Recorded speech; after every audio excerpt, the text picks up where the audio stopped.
चॅनलवरती आपल्या सर्वांचं स्वागत। आपण पाहत आहात बिग टीव्ही मराठी। मी तृप्ती कदम। पाहूया आजच्या ठळक घडामोडी।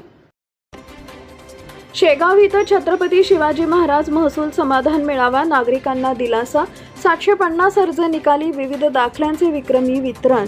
जत तालुक्यातील शेगाव इथं आयोजित करण्यात आलेल्या छत्रपती शिवाजी महाराज महसूल समाधान मेळावा टप्पा क्रमांक 1 या उपक्रमाला नागरिकांचा उत्स्फूर्त प्रतिसाद मिळत प्रशासनानं एका दिवसात शेकडो प्रलंबित कामं मार्गी लावत सर्वसामान्यांना मोठा दिलासा दिला। या मेळाव्यात महसूल विभागाने एक खिडकी योजना राबवत विविध सेवा एकाच ठिकाणी उपलब्ध करून दिल्या। या अंतर्गत तब्बल 750 अर्ज निकाली काढण्यात आल्या, तर 396 प्रकरणांमध्ये अद्यावत 7 बारे वितरित करण्यात आल्या। याशिवाय विविध प्रकारच्या दाखल्यांचं मोठ्या प्रमाणात वितरण करण्यात आले असून त्यामध्ये जातीचे 51, उत्पन्नाचे 176, नॉन क्रिमिलियरचे 141 आणि डोमासाईलचे 127 दाखले देण्यात आले। मेळाव्यात जमीन विषयक प्रकरणे, पांदन, रस्ते तसेच घरकुल योजनेअंतर्गत काही लाभार्थ्यांना पट्टे देण्यासंदर्भातही तत्काळ कार्यवाही करण्यात आली आहे। अनेक दिवसांपासून प्रलंबित असलेली कामं एका दिवसात पूर्ण झाल्यानं नागरिकांनी समाधान व्यक्त करत प्रशासनाच्या कार्यपद्धतीचं कौतुक केले। तहसीलदार प्रवीण धानोरकर यांच्या मार्गदर्शनाखाली हा मेळावा यशस्वीरित्या पार पडला।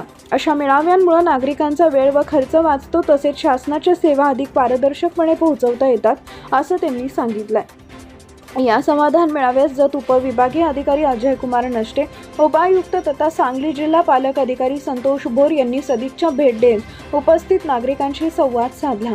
त्यांनी विविध शासकीय योजनांची माहिती देत मेळावा आयोजित करण्यामागील उद्देश स्पष्ट केले आणि या उपक्रमाबद्दल समाधान व्यक्त केले।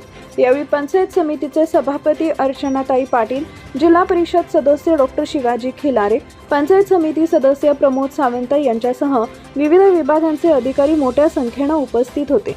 शेगाव मंडळातील सर्व महसूल गावांसाठी आयोजित या मेळाव्यामुळे महसूल विभागांवरील नागरिकांचा विश्वास अधिक दृढ झाला असून भविष्यातही असे उपक्रम सातत्याने राबवावेत अशी मागणी नागरिकांकडून होतीये।